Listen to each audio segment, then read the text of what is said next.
1800-იანი წლების ბოლოს ტელეფონის გამოგონება მსოფლიოს წარუდგინეს. თავდაპირველად ხალხი ახალ ტექნოლოგიას სკეპტიკურად უყურებდა, მაგრამ ორ საუკუნეში ბევრ ჩვენგან ცხოვრება ტელეფონის გარეშე ვერც კი წარმოუდგენია. დაკარგული ადამიანების გამოძიებისას მობილური ტელეფონები გამომძიებლებს უამრავ მტკიცებულებას აძლევს და ზოგჯერ ერთადერთი რასაც ადამიანები ტოვებენ, სატელეფონო ზარია. ნომერი 20. 20 წლის ანჯელა ჰამონდი კლინტონიდან მისური ქალაქში მეგობრულ გახსნილ და პოპულარულ ახალგაზრდა ქალად აღწევდნენ. 1991 წელს ანჯელას შეყვარებულმა რობ შეიფერმა მუხზე დაიჩოქა და ის კითხვა დაუსვა, რომელზეც ბევრი ოცნებობს. გამომკვები ცოლად. ანჯელამ რა თქმა უნდა თანხმობა განაცხადა და მათ დაიწყეს თავიანთი ზღაპრული დრის დაგეგმა. ანჯელა ბევრ რამეს უთავსებდა თავის ცხოვრებაში. წლის განმავლობაში ის მუშაობდა ადგილობრივ ბანკში, ხოლო საღამოს ცენტრალური მისურის სახელმწიფო უნივერსიტეტში სწავლობდა. მაგრამ კიდევ ერთი რამ იყო, რაც მას მოუწევდა შეთავსება. ცოტა ხნით ადრე, სანამ დაინიშნებოდა, მან გაიგო, რომ ორსულად იყო. ჰამონდებმა ეს კარგი ამბავი სიხარულით მიიღეს და იმ წლის აპრილში უკვე ემზადებოდნენ ბავშვის დაბადებისთვის. 1991 წლის 4 მაისს ანჯელა და რობი ჰამონდების ოჯახთან ერთად ბარბეკიუზე იყვნენ და მალევე რობი სახლში დააბრუნეს, რადგან მას თავისი დაძმების მოვლა მოუწევდა. რობმა თავის საცოლეს უთხრა, რომ მოგვიანებით ნახავდა, თუმცა არ იცოდა, რომ ეს მათი ერთად ყოფნის ბოლო მომენტი იქნებოდა. რობი რომ სახლში დატოვა, ანჯელამ საღამო თავის მეგობართან გაატარა. ამის 11-15 საათისთვის. ანჯელა უკვე მარტო იყო და გადაწყვიტა, რომ რობის სახლი და რამდენიმე კვარტლის მოშორებით მდებარე სატელეფონო ჯიხურთან მანქანით მისულიყო. ტელეფონით ანჯელამ უთხრა, რომ ძალიან დაღლილი იყო, შეხვედრა აღარ უნდოდა და სახლში წასვლა და აბაზანის მიღება სურდა. საუბრის გაგრძელებისას მან შეამჩნია უცნაური მწვანე ფერის ფორდის პიკაპი, რომელიც იმ კვარტალს უვლიდა, სადაც სატელეფონო ჯიხური იდგა. რამდენიმე წუთის შემდეგ პიკაპი გაჩერდა და იქიდან კაცი გადმოვიდა. რობმა მოგვიანებით დეტექტივებს უთხრა, რომ ის ტელეფონზე ძალიან ნერვიულად ჟრერდა და ზუსტად უხვებოდა რა ხდებოდა. რობმა ასევე მოისმინა, როგორ კითხა მისმა საცოლემ უცნობ კაცს, სჭირდებოდა თუ არა ტელეფონის გამოყენება, მაგრამ მან უარი თქვა. რამდენიმე წამში მათი საუბარი ანჯელას ყვირილმა და უცნობი კაცის სიტყვებმა გააწყვეტინა. ტელეფონის გამოყენება მაინც ამჭირდებოდა. რეალურ დროში რობმა მოისმინა, როგორ ყვიროდა მისი საცოლე შველას, როცა ირგვლივ ჩხუბის ხმები ისმოდა. რადგან მისი სახლი სატელეფონო ჯიხურთან ახლოს იყო, მან მაშინვე სათვითოსკენ გაიქცა და მანქანა დაძახა. მოხსენებების მიხედვით, როდესაც რობი შემხევის ადგილზე მივიდა, მან დაინახა მწვანე ფორდის პიკაპი მურალის სტიკერით, რომელიც ადგილიდან გარბოდა. მან სცადა სათვითოს დევნა, მაგრამ პანიკაში შემთხვევით მანქანა უკუსვლაში ჩააგდო და დეტალები დააზიანა. რობმა პოლიციას უთხრა, რომ სათვითოს მაქსიმალურად დიდხანს მიიყვა, მაგრამ მისი მანქანა ნელ-ნელა გაფუჭდა. 1 საათში მისურის შტატის საგზაო პატრული კლინტონის ცენტრში გაგზავნეს, ხოლო კიდევ ბევრი ოფიცერი გზებზე გადაადგილდებოდა სათვითოს საპოვნელად. რობმა მხოლოდ XY დაიმახსოვრა სათვითოს სანომრე ნიშნიდან, რაც ოფიცრებს ბევრი მინიშნება არ აძლევდა. რობი ისტორია დაუჯერებლად ჟღევდა. ეს ასე იყო მანამ სანამ ორი მოწმე არ გამოჩნდა, რომლებმაც დაადასტურეს უცნობი კაცის ისტორია მწვანე სათვითოში. რობი არასოდეს დაუსახელებიათ ეჭმიტანილად და ანჯელას გაუჩინარებაში მას ეჭმიტანილად არ მიიჩნევდა. ტელეშოუმ გაუხსნელი საიდუმლოებები ანჯელას გაუჩინარებაზე სიუჟეტი გაუშვა, რამაც საზოგადოებაში მისი საქმის მიმართ ახალი ყურადღება გააჩინა. მაგრამ მიუხედავად მრავალი ტელეშოუსა და სტატიისა, მისი საქმე კვლავ გაუხსნელად რჩება. ზოგიერთი ვარაუდობს, რომ კენეთ მაგდაფი, ცნობილი სერიული მკვლელი ტეხასიდან, როგორმაც დაკავშირებული ამ საქმესთან, მაგრამ ოდესმე არ ყოფილა რაიმე მტკიცებულება, რომელიც მათ ერთმანეთთან დააკავშირებდა. 2021 წელს გამომძიებლებმა გაავრცელეს ახალი ინფორმაცია და განაცხადეს, რომ ახლა მიაჩნიათ ანჯელა სხვაში შეეშალათ. 1991 წლის 4 აპრილს კიდევ ერთმა ქალმა სახელად ანჯელა, რომლის მამაც ინფორმატორი გახდა, მიიღო მუქარის შემცველი წერილი. პოლიცია ახლა სთხოვს ყველას, ვისაც რაიმე ინფორმაცია აქვს, გამოვიდეს და გაამხილოს იგი. ანჯელა მარი ჰამონდი აღწერილია როგორც თეთრკანიანი ქალი, ყავისფერი თმითა და ყავისფერი ფსფერი თვალებით, სიმაღლე დაახლოებით 4 ფუტი 11 ინჩიდან 5 ფუტამდე და წონა დაახლოებით 120-დან 140 ფუნტამდე. მას ზედათ უცე აქვს ნაიარევი და ატარებს კონტაქტურ ლინზებს. ყველა ვისაც აქვს ინფორმაცია, მოუწოდებენ დაუკავშირდეს კლინტონის პოლიციის დეპარტამენტს ნომერზე 66008522679 და მიუთითოს საქმის ნომერი 910488. ნომერი 19. 40 წლის დიანა ოგატის ცხოვრება რთული იყო 1990-იანი წლების შუა პერიოდში. თუმცა ყველაფრის მიუხედავად მას შეინარჩუნა თავისი პოზიტიური და ნდობით სავსე ხასიათი. დიანა ნიუ-იორკში დაიბადა, მაგრამ 1980-იან წლებში ოჯახთან ახლოს ყოფნის მიზნით ოდესა, ფლორიდაში გადავიდა. 1980-იან წლებში დიანას ბიპოლარული აშლილობა დაუდგინეს და მედიკამენტები დაუნიშნეს.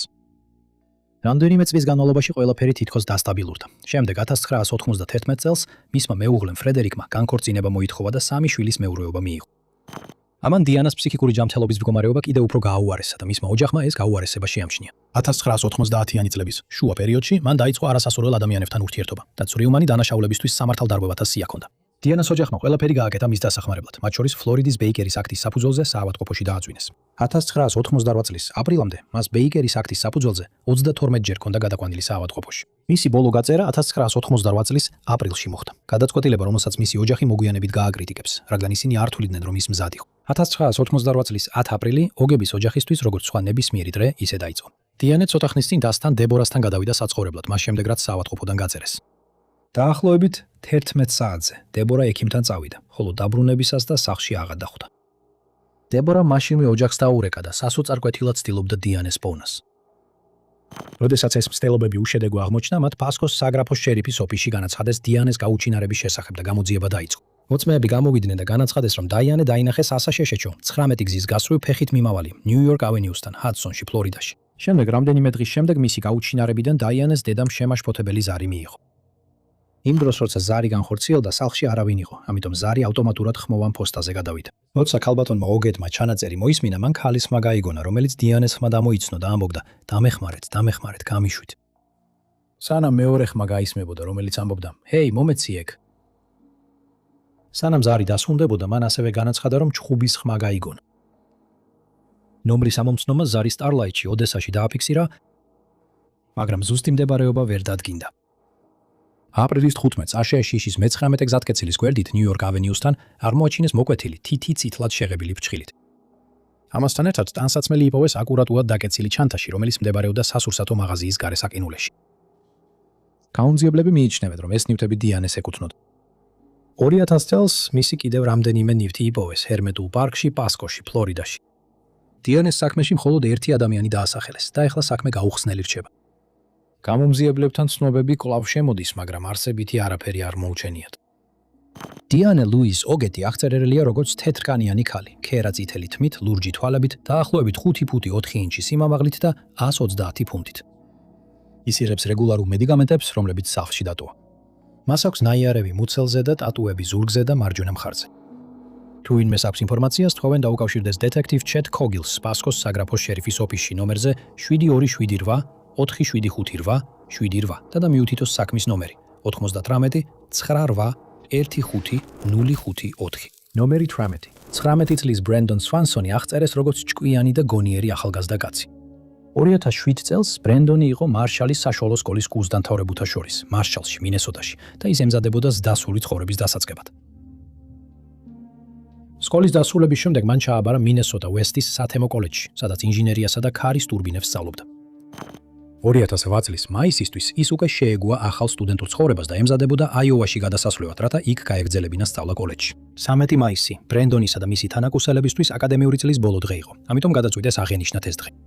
წვეულება ლინჩი გაიმართა, რომელიც დაახლოებით 7 მილის დაშორებით იყო მისი მარშალის სახლისგან. ბრენდონს მართვის მოწმობა და საკუთარი მანქანა ჰქონდა, ამიტომ იცოდა, რომ ბევრს ვერ დალებდა. წვეულებაზე მყოფებმა განაცხადეს, რომ ის მთვრალი არ იყო და მხოლოდ ერთი ალკოჰოლური სასმელი მოსო. შემდეგი ცნობებით ის დაესწრო კიდევ ერთ წვეულებას კენბიში, რომელიც მარშალიდან დაახლოებით 35 მილში მდებარეობს, სადაც მხოლოდ ერთი ან ორი დამატებითი სასმელი მოსო. 13 მაისი 14-ში გადაიზარდა. წვეულება ნელ-ნელა დასრულდა და ბრენდონმა მანქანაში ჩაჯდა, რომ 40 წუთიანი გზა სახლში გაევა.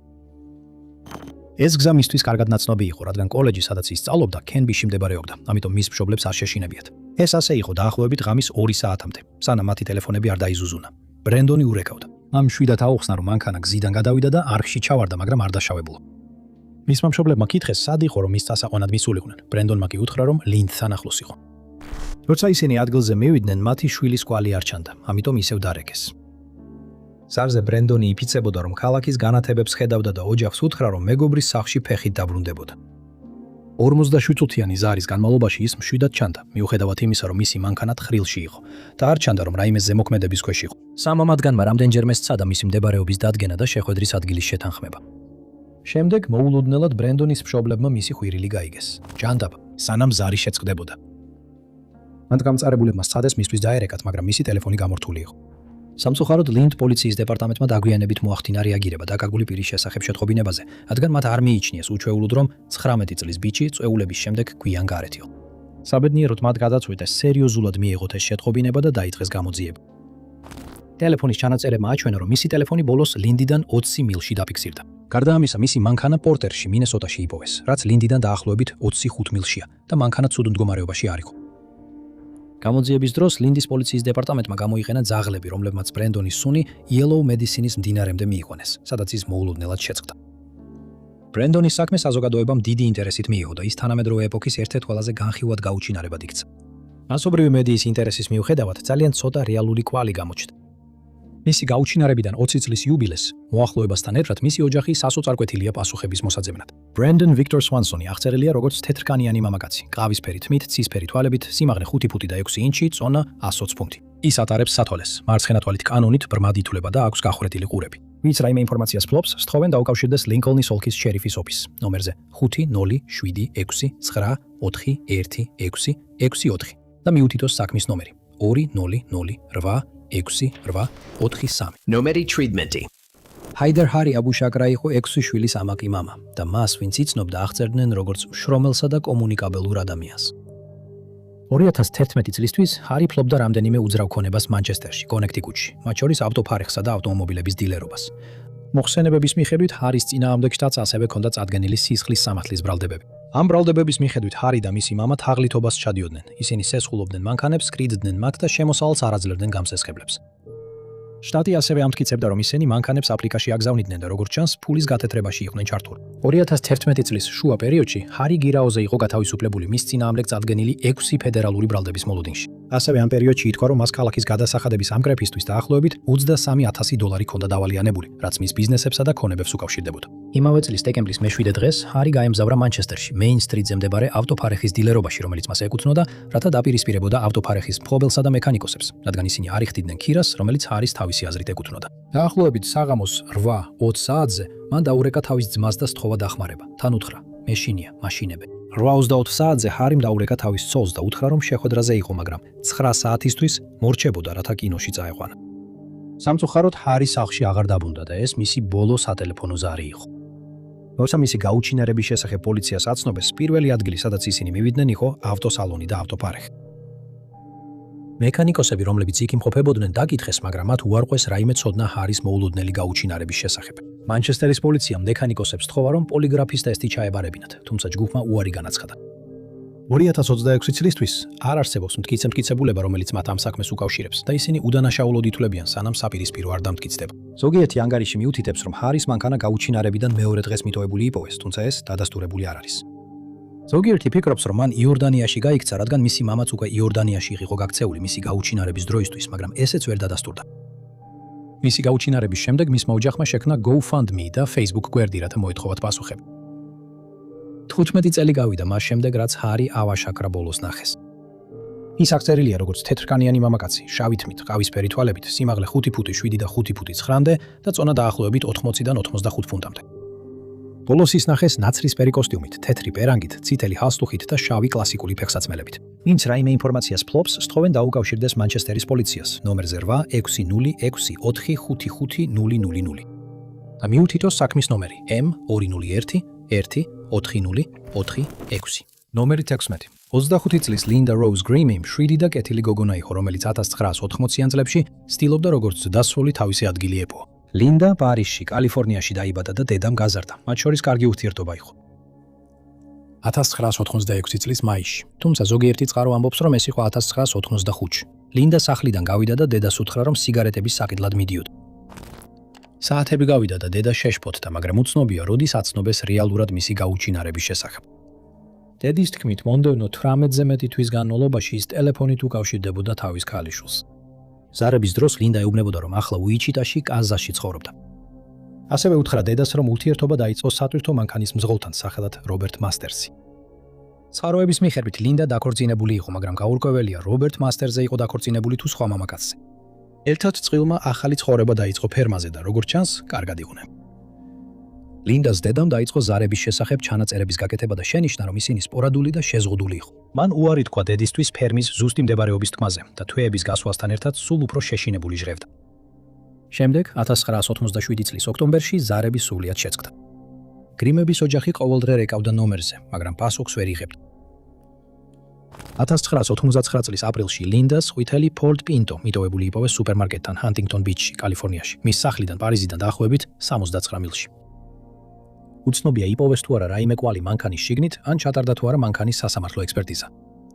როდესაც ზარები შეწყდა, ლინდას დედამ გამოძიების დაწყება მოითხოვა გამომძიებლებისგან. უცნაურია, რომ ტეხასის ხელისუფლებაა მითითებული მიუხედავად იმისა, რომ საქმე კალიფორნიასა და კანზას შორის მიმდინარეობდა. ამ საქმეზე ანგარიშგებაში ბევრი შეუსაბამობაა და დასაწყისშივე ძალიან ცოტა დეტალია ცნობილი. ზოგიერთი ფიქრობს, რომ ლინდა უბრალოდ ახალი ცხოვრების დაწყებას სურდა. თუმცა მისი დედა დარწმუნებული არ იყო. ლინდას საკეისრო კვეთის ნაიარევი აქვს, მაგრამ მისი შვილების შესახებ დეტალები მითითებული არ არის. რამდენიმე ათეული წელი გავიდა და მიუხედავად იმისა, რომ ძალიან ცოტა მინიშნება არსებობს, ლინდა და მისი ოჯახი სამართლიანობას იმსახურებენ. ლინდა როუზ გრიმი აღწერილია როგორც თეთრკანიანი ქალი, ყავისფერი თმითა და ყავისფერი თვალებით, დაახლოებით 110 ფუნტი. მას აქვს ხალი ცხვირზე, ნაიარევი თვალებს შორის და საკეისრო კვეთის ნაიარევი. ლინდა შესაძლოა ასევე ცნობილია გვარებით: მასტერსი, რეიბი ან ოშესკი. თუ ვინმეს აქვს ინფორმაცია, სწხოვენ დაუკავშირდეს Orange County-ის შერიფის ოფისის ნომერზე 714-647 7000 და მიუთითოს საქმის ნომერი 88038162. ნომერი 15. 2020 წელს ტეხასში იყო 49110 გაუჩინარებული პირის. გახსნილი საქმე, რიცხვი, რომელიც ბოლო 6 წლის განმავლობაში გაიზარდა. 36 წლის მარიო მედინა ფუენტესი ამ 49000-დან ერთ-ერთია. ვიქტორია აკოსტა მარიოს და მედიას უთხრა, რომ ის იყო მოსიყვარულე, კომუნიკაბელური და ერთგული ოჯახის კაცი, რომელიც ყოველთვის ზრუნავდა თავის ოჯახს. 2019 წლის 31 დეკემბერი ახალი წლის მოლოდინი ჰაერში ტრიალებდა. ესკონდიდოს ქალაქში ხალხი ბარებსა და სახლის წვეულებებზე იკრიბებოდა, მზად იყვნენ ელტად შეეგებონ ახალწელს. საღამოს 7 საათზე მარიომ დაურეკა დასდა და დაადასტურა, რომ შეხვდებოდა მას და ოჯახს ეკლესიაში, რათა ერთად ეზეიმათ. საუბრის დროს მან ასევე ახსენა, რომ დღესასწაულამდე ერთ-ორ მეგობარს შეხვდებოდა, მაგრამ დაარწმუნა, რომ აუცილებლად მივიდოდა. იგიდან ვიცით, რომ ის შეხვდა ორ მამაკაცს და ჩაჯდა მათ მანქანაში. პოლიცია ფიქრობს, რომ ისინი უცნობი მიზეზების გამო შესაძლოა პასადენას მიმართულებით მიდიოდნენ, რომელიც ენსინიტასის ქალაქიდან დაახლოებით 7 მილის მანძილზე. 20 საათზე მარიომ თავის შეყვარებულს ბოლო ზარი გაუკეთა. მან გაიხსენა, რომ მარიო ტელეფონით ყვიროდა და ეუბნებოდა, რომ საფრთხეში იყო. მან თქვა, მათ ჩემი მოკლა უნდათ. სანამ ზარი გაითიშებოდა. მისმა შეყვარებულმა და ოჯახმა ტელეფონი ზარებით აავსეს, მაგრამ მან აღარ უპასუხა. როცა ახალი წელი გავიდა და მარიოდან ისევ არ იყო არანაირი ხმა, იგი დაკარგულად გამოაცხადეს და საქმეში ტეხასის საზოგადოებრივი უსაფრთხოების დეპარტამენტი ჩაერთო. სამწუხაროდ ამ საქმეში ძალიან ცოტა დეტალია, რაზეც მისი და ამახვილებს ყურადღებას და იმედოვნებს, რომ შეიცვლება. ვიქტორიამ Fox News 26 უთხრა: რამდენიმე ადამიანმა YouTube-ზე ვიდეოები გააკეთა ჩემი ძმის ისტორიაზე და ეს გავცელდა ეტა. ის ისე ფართოდ არ გავრცელებულა, როგორც სხვა შემთხვევები. რაც უფრო მეტჯერ გააზიალებენ თქვენი საყვარელი ადამიანების ფოტოებს, არ ვიცი როგორ თქვა, მაგრამ ეს უფრო მეტ იმედს გაძლევს. ჩარლი პროექტის მიხედვით იმ ღამეს მარიოსთან ერთად მყოფი ორი კაციდან ერთ-ერთი იდენტიფიცირებულია, მაგრამ ჯერ არ დაუკითხათ. პოლიციამ ასევე აღმოაჩინა სამეთვალყურეო კამერების ჩანაწერები იმ მანქანისა, რომლითაც ის მგზავრობდა და რამდენიმე გაჩერება, რომელიც მან შესაძლოა ადგილობრივ ბენზინგასამართ სადგურზე გააკეთა. ეს ვიდეო მასალა შეგიძლიათ იხილოთ ქვემოთ მოცემულ ბულზე. მარიოს ოჯახი ასევე თანამშრომლობს Texas EquuSearch-თან, იმ იმედით, რომ მას სახლში დააბრუნებენ. მისი აღწერილობა ასეთია: ჰისპანელი მამაკაცი, შავი თმით, ყავისფერი თვალებით, სიმაღლე 5 ფუტი და 9 ინჩი, წონა 8 ფუნტი. მას აქვს რამდენიმე ტატუ, მათ შორის ვიქტორია მარჯვენა მხარზე, მატილდა მარცხენა ხელზე და რიცხვი 6 მარცხენა მკლავზე. თუ ვინმეს აქვს ინფორმაცია, სწხოვენ დაუკავშირდეს ტეხასის საზოგადოებრივი უსაფრთხოების დეპარტამენტს ნომერზე 800-326-3243. ნომერი 14. 59 წლის რეი რიკერი იყო კარგად დამკვიდრებული და პატივცემული ადვოკატი ცენტრის ოლქში, პენსილვანიაში. 1970-იან და 80-იან წლებში რეი სწავლობდა კოლეჯში და საბოლოოდ მიიღო იურიდიული დოქტორის ხარისხის ექვივალენტი. მან თავისი პროფესიული კარიერის პირველი ნაწილი სერიოზული დანაშაულების პროკურორად მუშაობაში გაატარა. 1985 წელს რეიმ მოიპოვა ცენტრის ოლქის პროკურორის პოზიცია, რომელიც პენსილვანიაში რამდენიმე ოლქს მოიცავს. შემდეგი 20 წლის განმავლობაში მან ემსახურა თავის საზოგადოებას და განიხილა მრავალი სერიოზული საქმე, რათა მსხვერპლებსა და მათ ოჯახებს სამართლიანობად. პროკურორად მუშაობისას რეი განქორწინდა და მალევე შეხვდა პატიფორ ნიკოლას. მათ შორის ურთიერთობა დაიწყო, რომელიც პარალელურად ვითარდებოდა მისი პროფესიული კარიერის დასთან ერთად. 2005 წლისთვის რეი უკვე 20 წელია ემსახურებოდა შტატს და გადაწყვიტა აღარ ეყარა კანდიდატურა რაიონის პროკურორის პოსტზე. აპრილის 5-ს რეი ადრე ადგა სამსახურში წასასვლელად, აკოცა თავის შეყვარებულს და დაემშვიდობა. შემდეგ კი დატოვა თავისი სახლი ბელფონტეინში, პენსილვანიაში. ჩანაწერების მიხედვით, იმ დილით რეი მივიდა რაიონის პროკურორის ოფისში და თავის თანამშრომლებს აცნობა, რომ ნახევარ დღეს დაისვენებდა. გამომძიებლებს ჯერ კიდევ არ აქვთ ზუსტი პასუხი, რატომ აიღო რეიმ ნახევარი დღის ჩვეულებება, მაგრამ დაახლოებით 11 საათზე მან დატოვა ოფისი და მას შემდეგ აღარავის უნახავს. 11:30 საათზე მან დაურეკა თავის შეყვარებულს, პეტის და უთხრა, რომ ჩრდილო-აღმოსავლეთისკენ, იუნიონის ოლქში მდებარე ლუისბურგისკენ მიდიოდა, რაც სახლიდან დაახლოებით 60 მილითაა დაშორებული. კვლავ გაურკვეველია, რაზე ისაუბრეს მათ სატელეფონო საუბრის დროს და ამის შემდეგ რეი გრიგერი აღარავის უნახავს და არც არაფერი სმენიათ მისგან. იმავე საღამოს მისი შეყვარებული შეშფოთდა და პოლიციას დაუკავშირდა, რათა მისი გაუჩინარების შესახებ ეცნობებინა. საწყისმა ძიება მაჩვენა, რომ ის ტელეფონზე და საბანკო ანგარიშებზე არანაირი აქტივობა არ დაფიქსირებულა. შემდეგი კვალი მხოლოდ მეორე დღეს, 6 აპრილს, გამოჩნდა, როდესაც მისი მანქანა, წითელი მინი კუპერი, მიტოვებული იპოვეს ლუისბურგის ავტოსადგომზე, სასქეხანა მდინარის მახლობლად. გამომძიებლებმა აღნიშნეს, რომ მანქანაში სიგარეტის სუნი იდგა და შიგნით სიგარეტის ნაცარიც კი იყო დარჩენილი, რამაც მისი ოჯახი შოკში ჩააგდო. Ray cigarettes კატეგორიულად ვერ იტანდა და თავად არასდროს მოუწევი. მისი ოჯახი ასევე აცხადებს, რომ Ray არასდროს დაუშვებდა ვინმეს მის მანქანაში ეწია, რადგან ვერ იტანდა მანქანაში ჩარჩენილ თამბაქოს სუნს. არ არის ცნობილი ამოიღეს თუ არა მანქანიდან DNMA-ის ან ანაბეჭდების ნიმუშები. საქმე სწრაფად მიიპყრო მედიის ყურადღება, მაგრამ მიუხედავად ამისა საქმე გაუხსნელი დარჩა. ეს გაგრძელდა მანამ, სანამ 3 თვის შემდეგ, 2005 წლის ივლისში, მისი პროკურატურის მიერ გაცემული ლეპტოპი არ იპოვეს სასქეხანას მდინარეში ხიდის საყრდენ შორის გაჭედილი. საყრდენი რამდენიმე ასეული იარდის მოშორებით იყო იმ ადგილიდან, სადაც მისი მანქანა იპოვეს და მასზე კიდევ ერთი უცნაური კვალი იყო. მყარ დისკი ხელით ამოიღეს, სანამ ლეპტოპს წყალში გადააგდებდნენ. მყარ დისკს მდინარიდან ამოსაღებად კიდევ 3 თვე დასჭირდა. სამწუხაროდ დისკი იმდენად წყლით იყო გაჟღენთილი და დაზიანებული, რომ მისგან ვერაფერი აღადგინეს. ჩარლი პროექტის მიხედვით, როცა გამომძიებლებმა რეის ონლაინ აქტივობა შეამოწმეს, მან მოძებნა ინფორმაცია თუ როგორ გაენადგურებინა მყარი დისკი და რა ზიანს აყენებს წყალი ნოუთბუქს. მიუხედავად იმისა, რომ ამ საქმეს დიდი ყურადღება ექცევა, ახალი კვალი თითქმის არ გამოჩენილა. ბევრი ვარაუდობს, რომ რეი სამსახურიდან გამომდინარე გახდა სამიზნე. ის პასუხს აგებდა ცენტრის ოლქის ყველაზე სერიოზული დანაშაულების სისხლის სამართლებრივ დევნაზე და პოლიციისთვის ბუნებრივია იფიქრონ, რომ ვინმე შეიძლება შურის ძიება უნდოდა. თუმცა ამის დასადასტურებლად ძალიან ცოტა ფიზიკური მტკიცებულებაა და საქმე ახლა უკვე გაუხსნელ საქმედ არის მიჩნეული. Ray Grigeri აღწერილია როგორც თეთრკანიანი მამაკაცი, რომელსაც აქვს ნაცრისფერი ყავისფერი თმა, მწვანე თვალები, დაახლოებით 6 ფუტი სიმაღლე და 170 ფუნტი წონა. შეიძლება იყენებდეს გვარებს გრეი ან ლანგი და ბოლოს ნახეს ღია ლურჯი ფხისის ქურთუკით, ლურჯი ჯინსებით და სპორტული ფეხსაცმელებით. თუ იმეს აქვს ინფორმაცია, სთხოვენ დაუკავშირდეს დანა მარტინის პენსილვანიის შტატის პოლიციიდან ნომერზე 81469 9966 158. 13 ნომერი. 38 წლის როი ჯეიკობ ჰეგელი აღწერეს როგორც კეთილი და კომუნიკაბელური ადამიანი, რომელიც ცხოვრობდა ფარგოში, ჩრდილოეთ დაკოტაში. მისი ნათელი და კომუნიკაბელური ხასიათი კარგად ერგებოდა მის სამუშაოს მოგზაური გამყიდველის პოზიციაზე. ის კარგად მუშაობდა და ჰქონდა შესაძლებლობა ემოგზაურა აშესეში. როცა არ მუშაობდა, როი ასევე ძალიან უყვარდა ბოულინგი და ხშირად ესწრებოდა ბოულინგის ტურნირებს. 99 წლის თებერვალში მან ფარბოში ერთ-ერთ ასეთ ტურნირზე მიიღო მონაწილეობა და იქ მყოფებმა აღნიშნეს, რომ მასში ცვლილება შეამჩნიეს. მისი გახსნილი ხასიათი და თბილი დამოკიდებულება აღარ ჩანდა და ჩანდა, რომ ის რაღაცას ებრძოდა. ეს ტურნირი იქნებოდა ბოლო შემთხვევა, როცა ის ნახეს, მაგრამ ეს მისი ბოლო კონტაქტი არ ყოფილა. ტურნირის დატოვების შემდეგ თავის ლურჯი ფორდ ტემპოთი როი გზას დაადგა და მთელი ქვეყნის მასშტაბით იმოგზაურა. ჩარლი პროექტის მიხედვით გამომძიებლებს ჯერ კიდევ არ აქვთ ზუსტი პასუხი, რამ გამოიწვია ეს მოგზაურობა, რადგან ამბობდნენ, რომ ამ მოგზაურობის დროს ის არ მუშაობდა. 1999 წლის 8 მარტს როიმ ბოლო კონტაქტი დაამყარა, როცა თავის ყოფილ შეყვარებულს დაურეკა. ზარის დროს მან თქვა, რომ კინგმანში, არიზონაში იმყოფებოდა, მაგრამ გეგმავდა დაბრუნებას ბისმარკში, ჩრდილოეთ დაკოტაში, რომელიც მის სახლიდან ფარგოდან 200 მილის დაშორებით იყო. მისმა ყოფილმა შეყვარებულმაც თქვა, რომ როიმ უთხრა, რომ 9 დღეში 9 სხვადასხვა შტატში იყო ნამყოფი და მხოლოდ $200 ჰქონდა. ამ ზარის შემდეგ მალევე როი დაკარგულად გამოცხადდა და დაიწყო ძებნა. 2 დღის შემდეგ, 10 მარტს, მისი მანქანა მიტოვებული იპოვეს უკაცრიელ გზაზე კალიფორნიაში, დესველის მონუმენტთან ახლოს, კინგმანიდან, არიზონადან 228 მილზე მეტი მანძილით. მანქანის ახლოს პოლიციამ იპოვა ნაკვალევი, რომელიც 6 მილის მანძილზე გრძელდებოდა, შემდეგ კი წყდებოდა და ქრება. უცნაურია, რომ როის მამაც გაუჩინარდა 1970 წელს, თუმცა მოგვიანებით გამოჩნდა, როცა ახალი ცხოვრება დაიწყო. გამომძიებლები იმედოვნებენ, რომ როის შემთხვევაშიც იგივე მოხდა, თუმცა დანაშაულის შესაძლებლობა საბოლოოდ გამორიცხული არ არის. როი ჰეგელი აღწერილია როგორც თეთრკანიანი მამაკაცი, ყავისფერი თმითა და ყავისფერი თვალებით, სიმაღლე 6 ფუტი და წონა დაახლოებით 170-185 ფუნტი. მას მარცხენა საფეთქელზე რგოლის ფორმის ნაიარევი აქვს და შესაძლოა სახეზე თმა ჰქონდეს.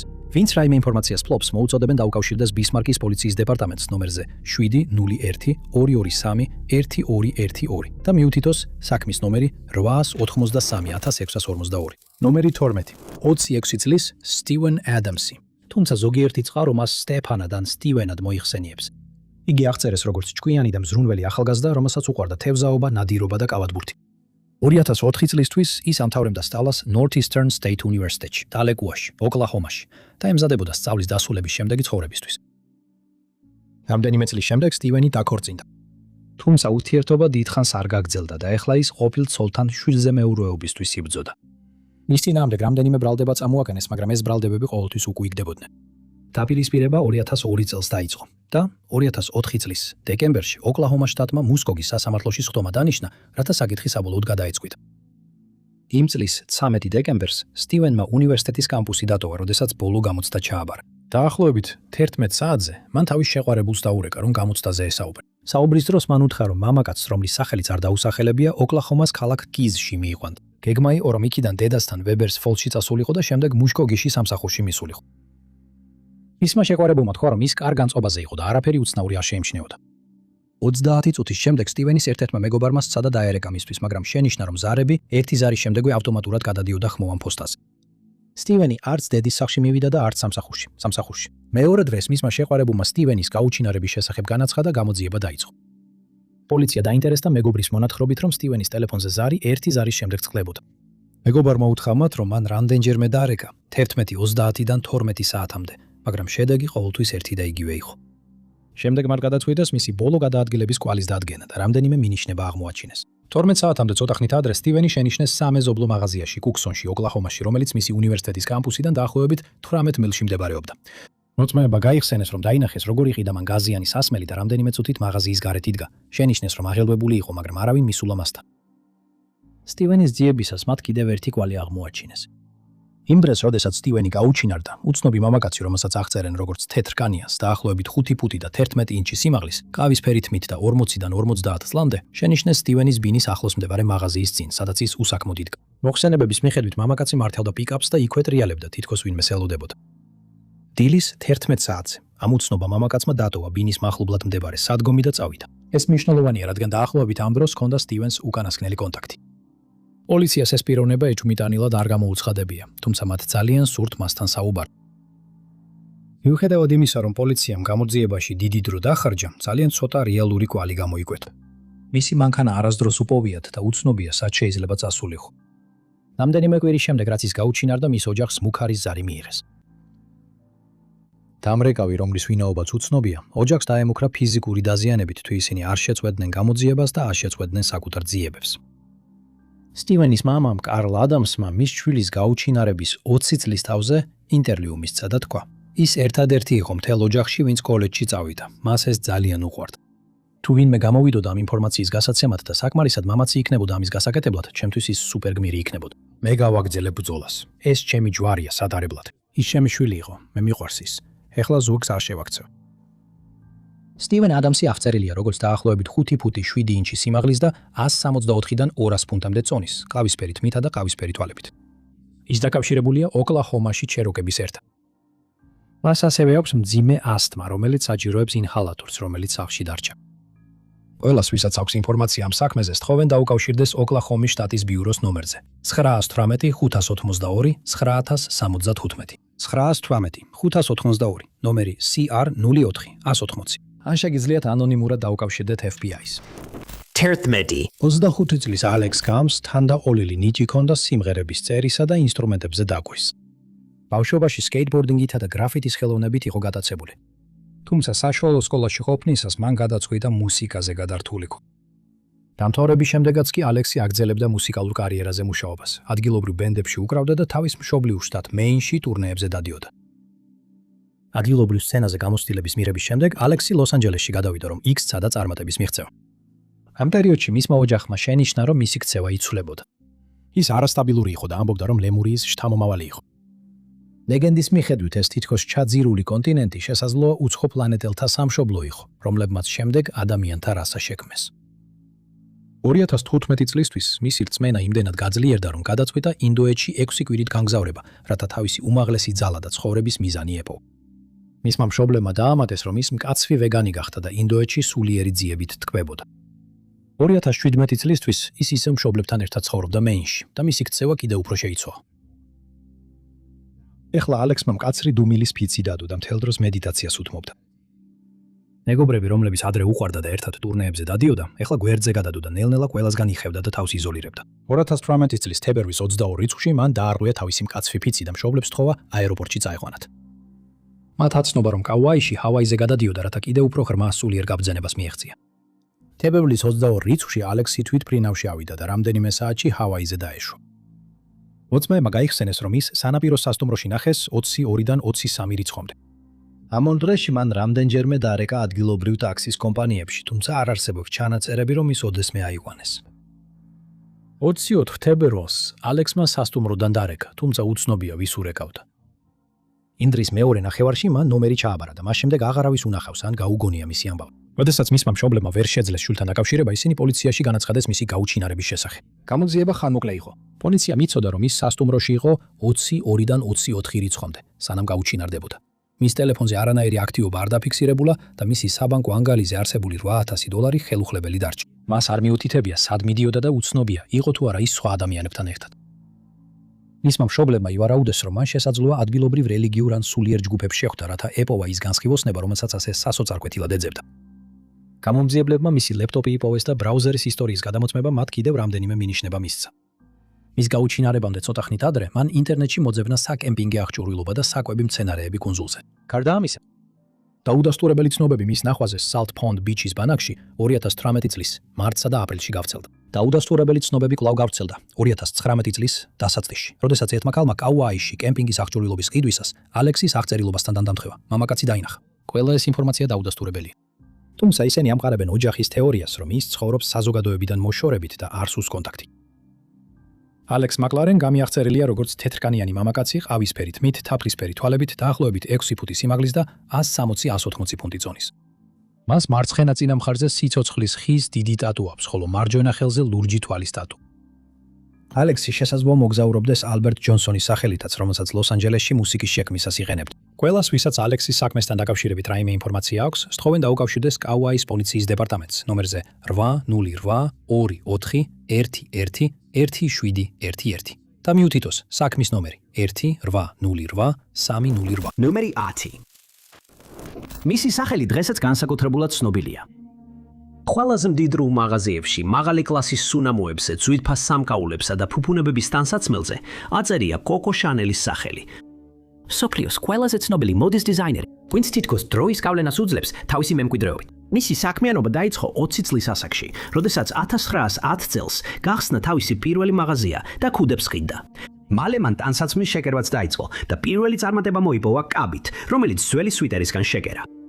არ გასულა დიდი დრო, რომ ბევრმა დამკვირვებელმა მოიწონა ეს სამოსი და კითხეს, საიდან ქონდა მოტანილი.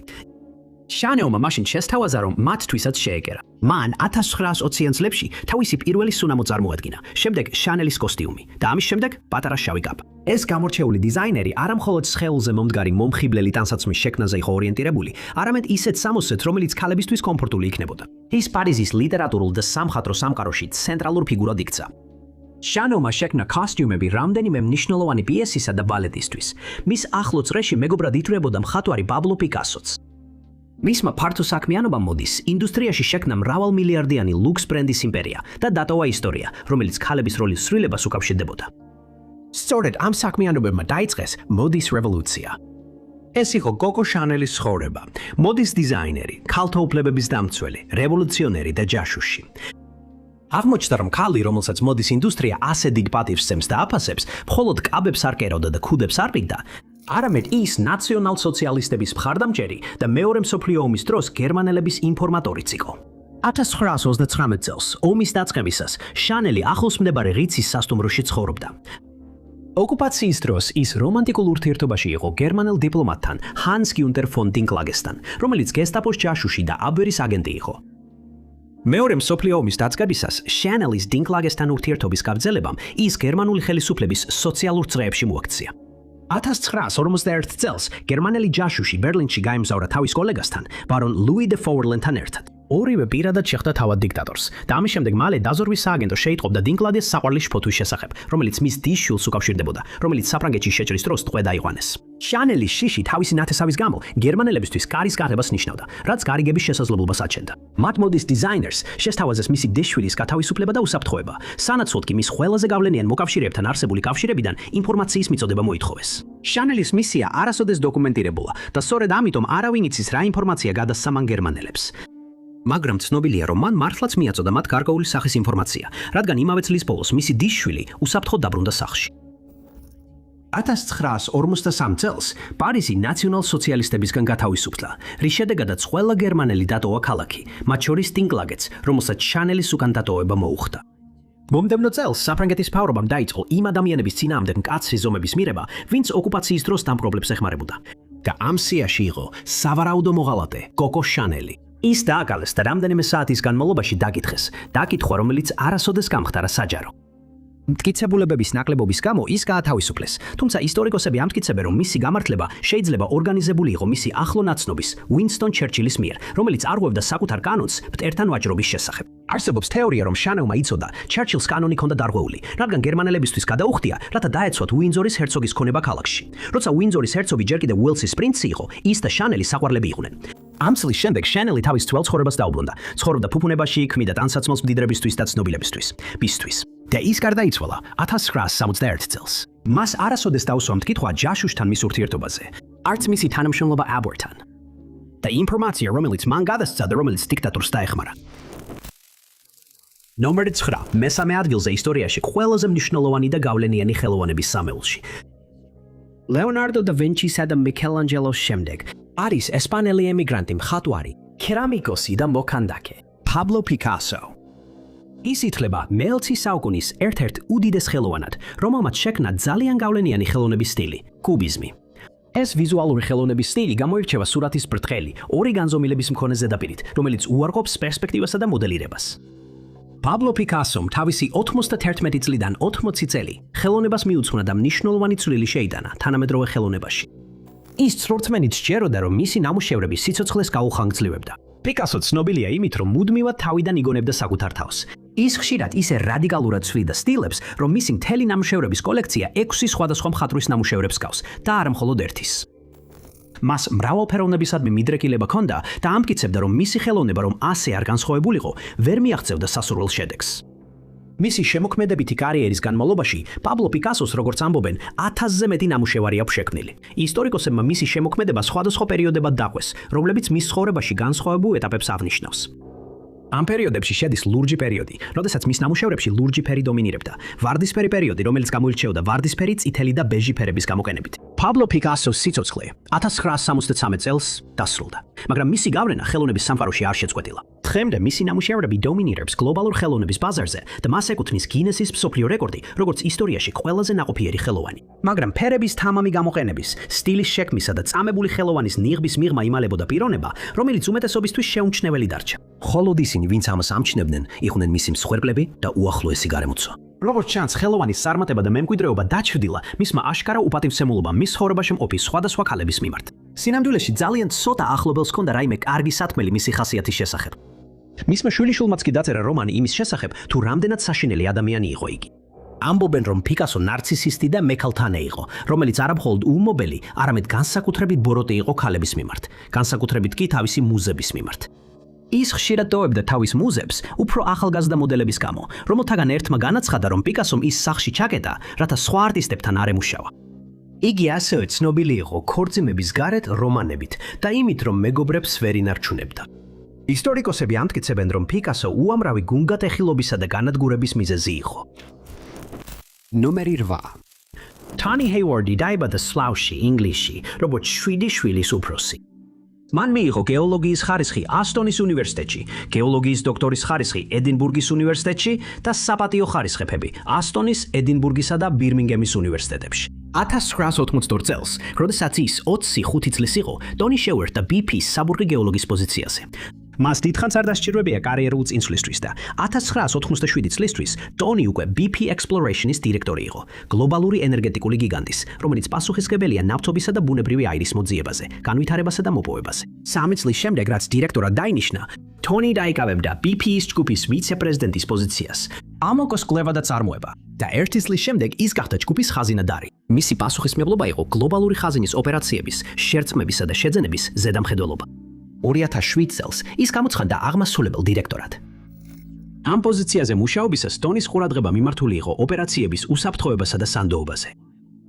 შესაბამისად, მას მიიჩნევდნენ კომპეტენტურ რეფორმატორად, რომელიც ცდილობდა ნავთობის მოპოვების პრაქტიკის გაუმჯობესებას, როგორც მუშაკების, ისე გარემოს უსაფრთხოების თვალსაზრისით.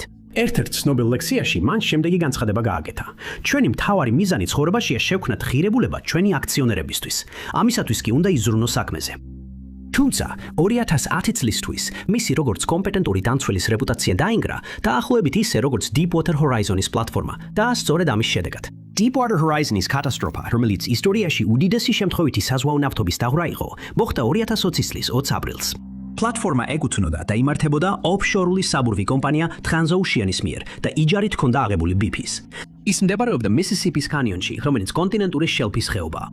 ნავთობის ჭა ზღვის ფსკერზე ზედაპირიდან 4993 ფუტის სიღრმეზე მდებარეობდა. კატასტროფის საღამოს ბუნებრივი აირის ნაკადმა ბეტონის პირთვი ააფეთქა. ის ჰალიბერტონმა დააკენა ჭის დასალუქად. თუმცა ბეტონის ნაზავის პირთვი ძალიან სუსტი აღმოჩნდა, რომ წნევის მატებისთვის გაეძლო, რაც ავარაუდოდ გამოწვეული იყო აზოტის დამატებით, რათა გამყარების პროცესი დაჩქარებულიყო. აფეთქებამ გამოიწვია მასიური ნავთობის დაღვრა მექსიკის ყურეში, სადაც დღეში 60,000 ბარელი იღვრებოდა. როდესაც კატასტროფა გაგრძელდა და შეკავების პროცედურები დაიწყო, BP-ის პირველი ნაბიჯი იყო Transocean-ის მონახულება, დახმარებისა და სამძიმლის შეთავაზებით. მეორე ნაბიჯი Tony Hayward-ისგან იყო, რომელმაც სწრაფი განმარტება გააკეთა და პირდაპირ დააკნინა ნავთობის დაღვრის მოცულობა და მასშტაბი. მან ეს დაახასიათა როგორც უმნიშვნელო, თუ გავითვალისწინებთ ხურის წყლის რაოდენობას. კომპანია ამტკიცებდა, რომ ოკეანეში დღეში მხოლოდ დაახლოებით 1000 ბარელი გროვდებოდა, რაც ახშობდა ოკეანურ სიცოცხლეს და ზემოქმედებდა გარემოზე. ეს, რა თქმა უნდა, სიმართლე არ იყო. მთავრობის წარმომადგენლების გამოძიებამ დაადასტურა, რომ გაჟონვამ პიკს მიაღწია 60,000 ბარელზე, შესაძლოა კიდევ უფრო მეტზე. თუმცა ეს არ იყო ერთადერთი უაზრო განცხადება, რომელიც აღმასრულებელმა გააკეთა. მთელი კატასტროფის განმავლობაში მან კიდევ უფრო უარესი განცხადებები გააკეთა. მათ შორის ერთ-ერთში მან ოპერატორს უთხრა, აქედან წასულიყო, როცა ის ლუიზიანას სანაპიროდან კატასტროფას იღებდა. მან ასევე ჟურნალის უთხრა, ციტირებ: არავის სურს ამ ყველაფრის დასრულება ჩემზე მეტად, მინდა ჩემი ცხოვრება დავიბრუნო. ეს განცხადება ეგოისტურად მიიჩნიეს და კიდევ უფრო გაამძაფრა კრიტიკა, რომელსაც ტონი აწყდებოდა. მან ასევე გააკეთა კომენტარები, როგორიცაა: რა დავაშავე, რომ ეს დამემართა და მე ბრიტანელი ვარ, შემიძლია ამას გაუძლო. მან ასევე განაგრძო უარყოფა ფაქტებისა, რომელსაც მეცნიერები ავლენდნენ დაღვრასთან დაკავშირებით. სამმა ექსპერტმა აღმოაჩინა ზეთის წყალქვეშა ღრუბლები მექსიკის ყურეში, რასაც ტონი ღიად უარყოფდა და არ ადაგდებდა. მისმა სკანდალურმა განცხადებებმა კულმინაციას მიაღწია მაშინ, როდესაც შეერთებული შტატების პრეზიდენტმა ბარაკ ობამამ თქვა, რომ ტონი მისთვის არ იმუშავებდა, თუ მსგავს განცხადებებს გააკეთებდა. ნომერი 7. შეერთებული შტატების 20 რაი პრეზიდენტი იყო Thomas Woodrow Wilson-ი, ამერიკელი მეცნიერი და სახელმწიფო მოღვაწე, რომელიც ცნობილია თავისი ამბიციური საკანონმდებლო მიღწევებით და შოტლანდიური წარმოშობით. Wilson-ის მამა იყო პრესვიტერიანული მღვდელი, ხოლო დედის მხრიდან ბაბუაც იმავე პოზიციაზე მსახურობდა. ბუნებრივია, ეკლესიას მნიშვნელოვანი როლი ექნებოდა მის აღზრდაში. მისი მამა ასევე მსახურობდა სამოქალაქო ომში კონფედერაციის არმიაში. ამ ომმა ღრმად იმოქმედა Wilson-ზე, რომელმაც საკუთარი თვალით იხილა განადგურება და მწარე შედეგები. მას პირადად სურდა ძალადობა და შეიარაღებული კონფლიქტი. ირონიულად, Wilson-ი მოგვიანებით ომის დროინდელი პრეზიდენტი გახდა, მაგრამ სწორედ მისი კონფლიქტისადმი ზიზღი ხდიდა ამ პოზიციას მისთვის ყველაზე შესაფერისად. მისი პრეზიდენტობის დროს Wilson-მა შექმნა ერების ლიგა, პირველი მთავრობათა შორისი ორგანიზაცია, რომელიც მსოფლიო მშვიდობის შენარჩუნებას ემსახურებოდა. ის დაარსდა 1920 წელს პარიზის სამშვიდობო კონფერენციაზე, რომელმაც პირველი მსოფლიო ომის დასრულებას შეუწყო ხელი. Wilson-ი ასევე დაჯილდოვდა ნობელის მშვიდობის პრემიით. თუმცა Wilson-ის აშკარა ზიზღი აფროამერიკელების მიმართ მის მშვიდობის მოყარე იმიჯს ეწინააღმდეგებოდა. თავდაპირველად ის დემოკრატიული პარტიის კანდიდატად დასახელდა.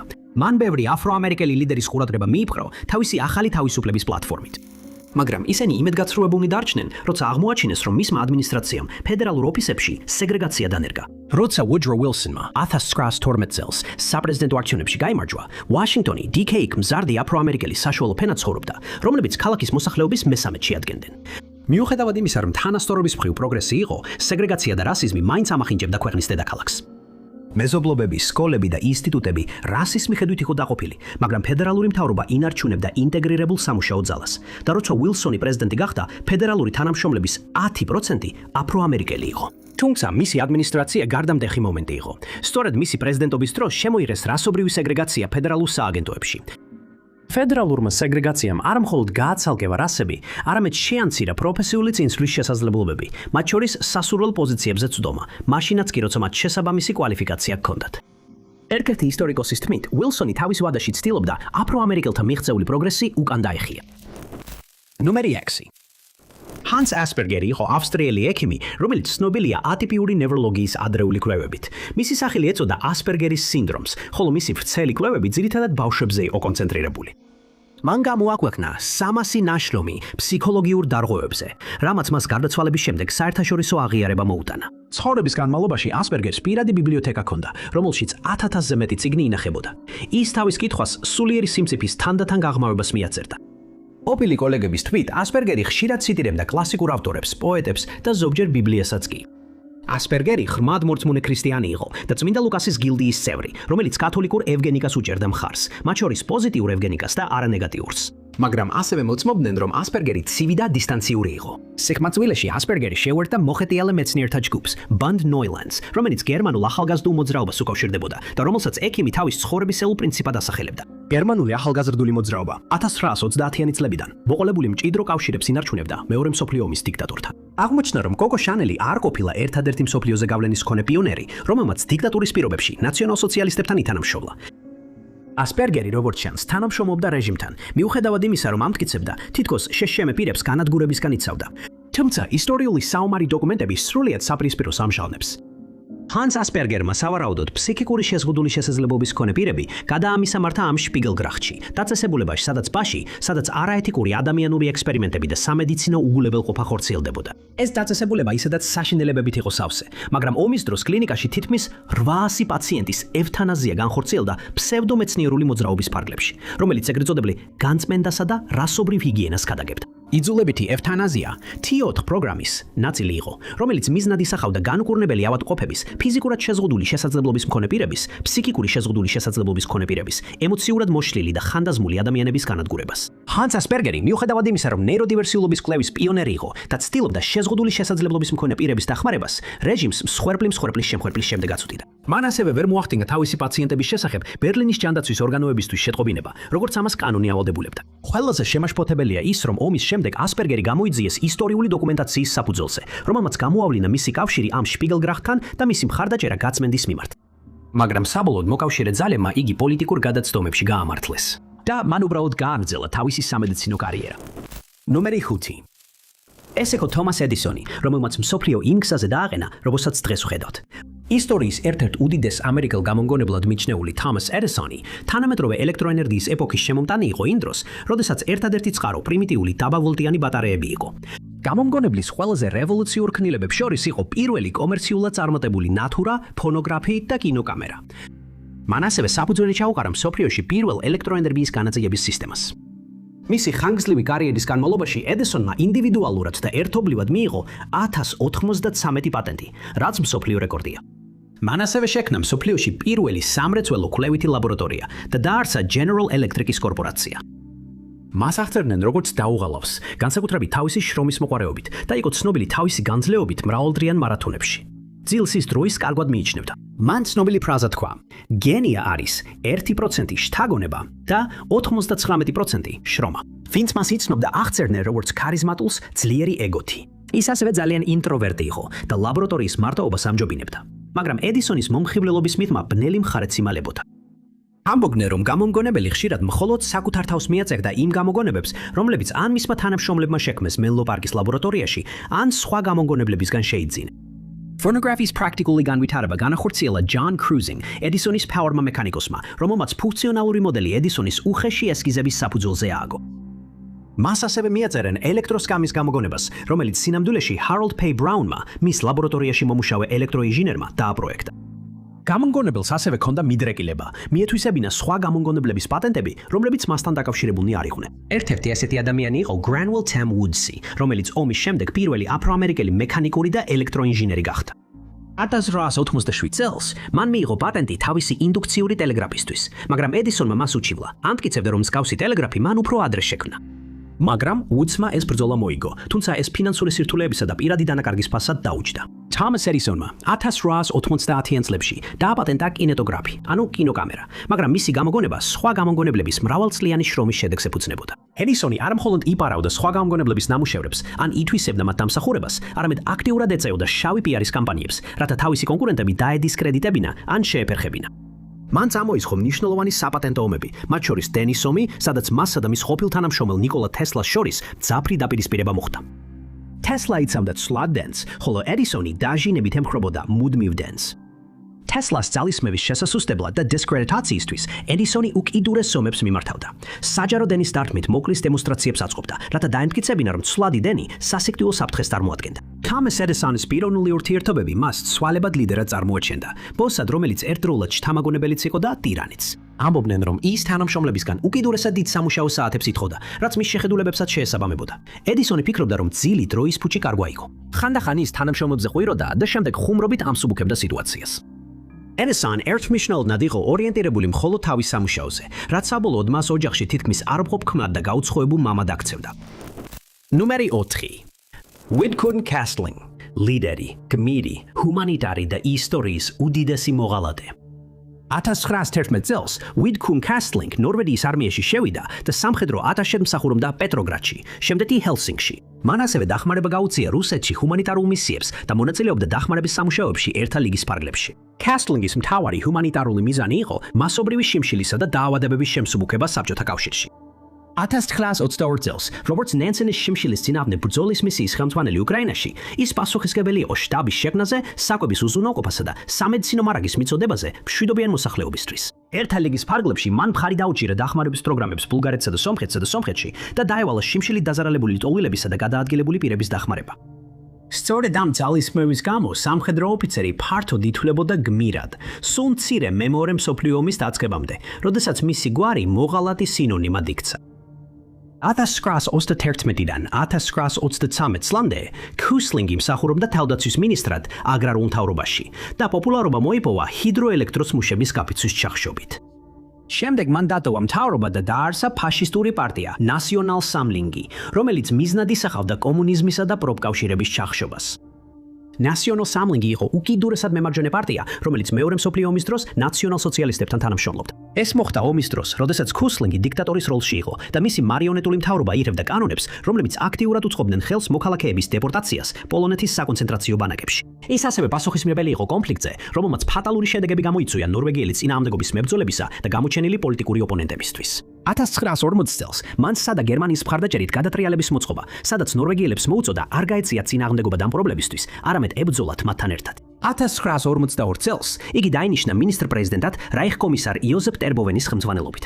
ომის განმავლობაში მან არაერთხელ სცადა ეკლესიის, სკოლებისა და ახალგაზრდობის ნაციონალ-სოციალისტურ შეხედულებებზე გადაყვანა. ამ მიზეზების გამო იგი დააკავეს 1945 წელს. მას შემდეგ, რაც ნორვეგია გათავისუფლდა გერმანელების ბატონობისგან, ის საბოლოოდ დამნაშავეცნეს ომის მძიმე დანაშაულებში, მათ შორის სიკვდილით დასჯებში, დევნაში, სახელმწიფო ღალატში და გაფლანგვაში. Whitcourt Castlingმა თავისი გზა დაიწყო როგორც ჰუმანიტარმა, მაგრამ საბოლოოდ გადაიქცა ნაციონალ-სოციალისტების კოლაბორაციონისტად, რომელმაც აქტიურად გადაწყვიტა თავისი მსხვერპლების ბედი. ნომერი 3. Bernie Madoff გაიზარდა ნიუ-იორკის Quincy's ლორელტონის უბანში. მან პირველი სასწავლო წელი ალაბამას უნივერსიტეტში გაატარა და პოლიტიკურ მეცნიერებებში ხარისხი ჰოფსტრას უნივერსიტეტში, ჰემსტედში მიიღო. მან მოკლეხნით იურიდიული განათლება მიიღო ბრუკლინის იურიდიულ სკოლაში 1960 წლამდე. იმავე წელს $5,000 დანაზოგით, რომელიც მან მოიპოვა სარწყავი სისტემების მონტაჟითა და მაშველად მუშაობით, ბერნარდ ელ მედოფმა საკუთარი საინვესტიციო კომპანია დაარსა. ბერნარდ ელ Madoff Investment Securities თავის ცოლ რუთთან ერთად, რომელიც Wall Street-ზე მუშაობდა და ფსიქოლოგიის დიპლომი ჰქონდა, Madoff's კომპანიამ საიმედო შემოსავალი შესთავაზა კლიენტებს და მისი კლიენტთა ბაზა მოიცავდა ისეთ ცნობილ პირებს, როგორებიც იყვნენ სტივენ სპილბერგი, ჯონ მალკოვიჩი, კევინ ბეიკონი და კირა სედგვიკი. Madoff's სპეციალობა ეწოდებოდა penny აქციებს, დაბალფასიან აქციებს, რომლებიც იყიდებოდა გარებირჟულ ბაზარზე. ეს იყო NASDAQ-ის ბირჟის წინამორბედი, ფასიანი ქაღალდების დილერების ეროვნული ასოციაციის ავტომატიზირებული კოტირებების საფონდო ბირჟა, სადაც ის მენეჯერისა და თავმჯდომარის პოზიციას იკავებდა. ბიზნესის მეშვეობით მედოფმა პირადი ურთიერთობები დაამყარა ნიუ-იორკისა და პალმ-ბიჩის ყველაზე გავლენიან და მდიდარ ბიზნესმენებთან. მან ეს ადამიანები ინვესტორებად მოიზიდა, მათ სოლიდური მოგება გადაუხადა და მათი რეკომენდაციები გამოიყენა მეტი ინვესტორის მოსაზიდად. მან ასევე დაამყარა ახლო მეგობრობა ფინანსურ რეგულატორებთან. გარდა ამისა, მან ექსკლუზიურობის ტაქტიკა გამოიყენა შეძლებული ინვესტორების მოსაზიდად. იდეა რომ ყველა სარიღებდნენ მის ფონდებში იმას ნიშნავდა, რომ ბერნარდ მეიდოფის ინვესტორად მირება პრესტიჟის ნიშანი იყო. ბიზნესმენის რეპუტაცია როგორც წარმატებული საინვესტიციო მენეჯერისა და მეგობრული ბირჟის მაკლერისა დაინგრა მაშინ, როცა გამოაშკარავდა, რომ ის თაღლითია. ეს იყო 2008 წელს, როდესაც დიდი რეცესია დაიწყო, რამაც გლობალური პანიკა და ინვესტორების თანხების გამოტანა გამოიწვია. დიდარი ადამიანები, რომლებმაც მედოფის ფონდში დააბანდეს ფული, ცდილობდნენ თავიანთი თანხები გამოეტანათ, რათა დანაკარგები დაეფარათ. მაგრამ მას აღარ ჰქონდა ნამდვილი ფული დარჩენილი. ის 7 მილიარდი დოლარი, რაც ინვესტორებისთვის უნდა გადაეხადა, აღარ არსებობდა. რამდენიმე თვით ადრე მან სცადა, რომ კომპანიის აქტივებში დარჩენილი მილიონობით დოლარი თანამშრომლებისთვის ნაადრევი ბონუსების სახით გაენაწილებინა. კოლაფსის წინაშე მდგომმა მან თავის ორ შვილს ბინაში დაუძახა, რომლებმაც ბონუსების შესახებ კითხეს. კუთხეში მიმწყდაულმა ბერნარდ მეიდოფმა იძულებული გახდა თავისი დიდი ხნის საიდუმლო გაემხილა. მან აღიარა, რომ მისი მთელი ბიზნესი ერთ დიდ ტყუილზე იყო აგებული და ეხლა პრობლემაში იყო. მეიდოფს სჯეროდა, რომ თავის შვილებს ამ საიდუმლოს ანდობა შეეძლო, მაგრამ თაღლითობის მასშტაბი მათთვის ძალიან დიდი აღმოჩნდა. ამის ნაცვლად ისინი პირდაპირ სამართალდამცავ ორგანოებს მიმართეს და მამა გამოააშკარავეს როგორც თაღლითი, რომელიც პონზის სქემას მართავდა. 2008 წლის 11 დეკემბერს ის დააკავეს და მოგვიანებით 11 ფედერალურ დანაშაულში ცნეს დამნაშავედ, მათ შორის ცრუფიტში, ფულის გათეთრებასა და ფასიანი ქაღალდების თავლითობაში.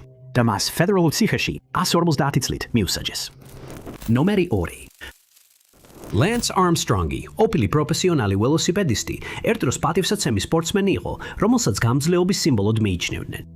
ყველა სივრცის მიუხედავად მან არასდროს უთქვამს უარი თავის გატაცებაზე. არც მაშინ, როცა მას კიბო დაუდგინდა. ამერიკელი ველოსიპედისტი სპორტის სამყაროში პატარა ასაკში შევიდა. ის ბრწყინვალედ ასპარეზობდა როგორც ველოსიპედში, ასევე ცურვაში და უკვე მოზარდობის ასაკში მონაწილეობდა ტრაიათლონებსა და ცურვის შეჯიბრებებში. სკოლის დამთავრებამდე არმსტრონგი ASHS-ის ველოსიპედისტთა ფედერაციის ახალგაზრდულ ეროვნულ გუნდში მიიწვიეს. იქიდან მისი კარიერა ველოსპორტში განვითარდა და მან ახალგაზრდული მსოფლიო ჩემპიონატებიდან ASHS-ის მოყვარულთა ჩემპიონატებამდე მიაღწია. 1992 წლისთვის კი პროფესიონალი გახდა და მოტოროლას გუნდს შეუერთდა. 1993 წელს ის მსოფლიო გზის რბოლაში მეორე ყველაზე ახალგაზრდა კაცად დაასახელეს და 1993 და 1995 წლებში Tour de France-ის ეტაპები მოიგო. 1996 წლის Tour de France-ის შემდეგ არმსტრონგი დაავადდა და მას კიბო დაუდგინდა. იმ დროისთვის, როცა დიაგნოზი დადასტურდა, დაავადება უკვე ფილტვებსა და ტვინში იყო გავრცელებული. მან გადაიტანა ოპერაცია და ქიმიოთერაპია და სულ რამდენიმე თვეში ის სპორტის სამყაროში დაბრუნდა.